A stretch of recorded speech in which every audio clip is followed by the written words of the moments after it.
नमस्कार मंडळी. तर उद्या आहे 15 ऑगस्ट, म्हणजेच आपल्या भारताचा स्वातंत्र्य दिन. आणि खूप लोक झेंडे विकत घेतील, घ्यायला पाहिजेत, काही प्रॉब्लेम नाहीये. मिरवतील, मिरवायलाच पाहिजेत, त्यालाही काही प्रॉब्लेम नाही.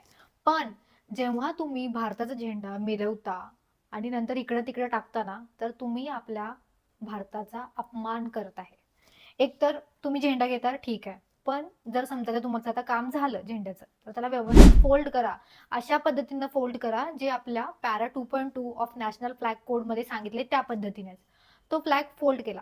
आता समजा तुमच्याकडे खूप सारे झेंडे झालेत आणि ते खराब झालेत, तेव्हा त्यांचा कलर गेलाय किंवा ते इकडून तिकडून फाटलेत, तर तो एकतर पहिला होस्टच नका करू, म्हणजे तो असा फिरवू पण नका. त्याचे दॅट इज ऑल्सो डिसरिस्पेक्टफुल. तर तर कसा डिस्पोज करायचा मी सांगते. जाळायचा. या, यू हर्ड इट राईट. जाळायचा म्हणजे असं कसं म्हणतेस आपल्या भारताचा झेंडा जाळायचा? एक मिनिट. कसा पण नाही जाळायचा. बिकॉज आपल्या भारताच्या झेंड्याचा प्राण प्रतिष्ठा सन्मान हे आपणच करायचा आहे. तो कसा करायचा आहे? तर तो प्रॉपरली आपण तो झेंडा डिस्पोज ऑफ करायचा आहे. तर कसा करायचा? पहिला म्हणजे जाळायचा. जाळायचा कसा? तो व्यवस्थित पहिला फोल्ड करायचा as per the rules. Fold केल्यानंतर जेव्हा तुम्ही आग लावाल त्याच्याबरोबर तो मध्ये ठेवायचा. आणि जोपर्यंत तो झेंडा पूर्ण जळून होत नाही तोपर्यंत तुम्ही तिथंच राहायचं आहे. आणि तो असा फेकायचा पण नाही आहे आगीमध्ये.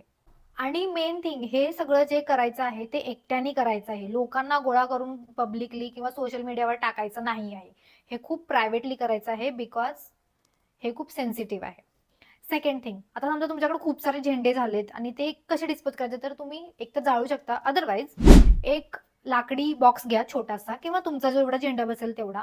त्याच्यामध्ये अगेन तो ज्या पद्धतीनं सांगितलं आहे त्या पद्धतीनंच फोल्ड करायचा आहे आणि तो फोल्ड केलेला फ्लॅग त्या लाकडी बॉक्समध्ये टाकून बंद करून व्यवस्थित एका चांगल्या ठिकाणी पुरून द्यायचा आहे, पुरायचा आहे. व्यवस्थित कुठल्या पण ठिकाणी पुरायचं नाही आहे, चांगल्या ठिकाणी पुरायचं आहे. अशा पद्धतीने आपण आपल्या भारताच्या झेंड्याचा डिस्पोज ऑफ करू शकतो. And again I am saying, हे सगळं प्रायव्हेटली करायचं आहे, कारण आपल्या भारताचा झेंडा ही आपली जबाबदारी आहे. त्याचा सन्मान करणं सुद्धा आपली जबाबदारी आहे.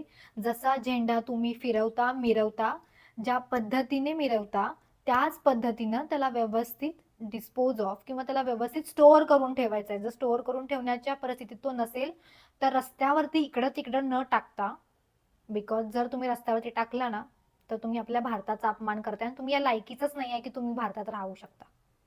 नाहीतर त्याला पेनल्टी सुद्धा लागू शकते. सो ही इन्फॉर्मेशन जर तुम्हाला व्हेरीफाय करायची असेल तर para 2.2 of national flag code ह्याच्यावर तुम्हाला मिळून जाईल. धन्यवाद. राधे राधे.